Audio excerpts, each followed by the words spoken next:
BitLocker is a way we can encrypt our entire hard drive. I'm on a Windows server, and by default, Windows Server does not have BitLocker turned on or installed. We'll need to add it by going to Add Roles and Features.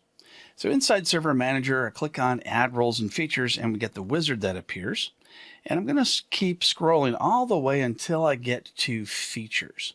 And when I get to Features, you're going to see the option for BitLocker. Now, I've gone ahead and installed it because it does require a long installation and then a restart. But all you have to do is check this box, click on the added features, and then next install, and then restart your computer. There's also this other option for BitLocker Network Unlock. And this is going to automatically unlock any drives that you protect using BitLocker if that computer is domain joined when an authorized user logs in. I'm going to cancel that. And since I've already installed BitLocker, you're going to see it in Control Panel. Now, in Windows 10 and 11, this is installed by default, so you don't have to go through the installation portion. You just go right into Control Panel, and then here you can see BitLocker Drive Encryption. So I'm going to click on that, which is what you'll see after installing and restarting your computer. And here you can see you can turn on BitLocker on any of your different drives. I'm going to choose this E drive here and go ahead and choose to turn on BitLocker. And when I do, it's going to go through a wizard to encrypt my entire hard drive. So I can choose either a smart card, which I don't have, or I can choose a password to unlock the drive. So I'll choose the password and go ahead and type a password. After typing it twice, I'll click Next. And then we'll get the next option, which is how do I want to back up the recovery key? The recovery key is used to decrypt the file. So I can choose to save it to a flash drive, save it to a file, or print the recovery key. So the best thing to do would be to save it to a flash drive and then put that drive in a secure place. However, I'm going to choose to save to a file for demonstration purposes, just so it's easier for you to see. And I'll save it onto my desktop. And as you can see, it's going to be a text file. So I'll click Save and then click Next. You have the option to encrypt using the disk space only or encrypt the entire drive. So if you choose the disk space only and you don't have a lot of data on it like I have, I don't really have very many files on here, then it won't take very long to encrypt or decrypt.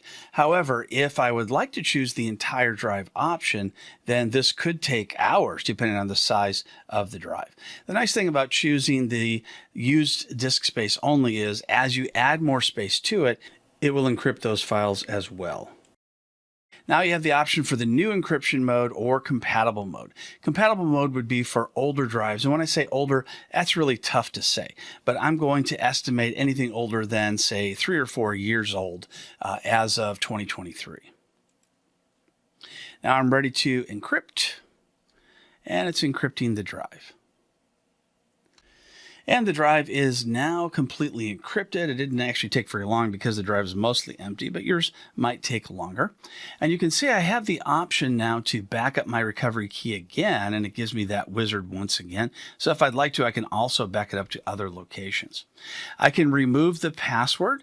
So if you want to remove the password, it will just use a key instead, which I'll show you in just a moment. If you have a smart card, you can go ahead and add that. You can turn on auto unlock.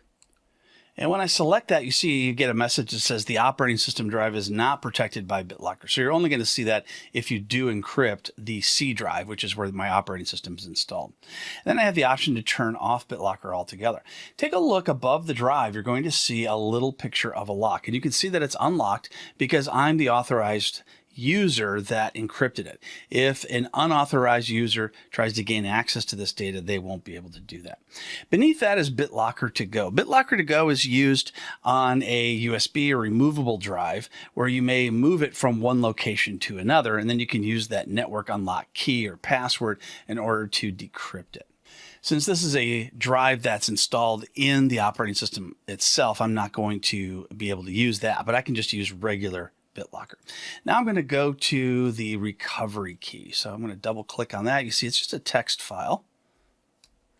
And you can see that the important information here is this recovery key.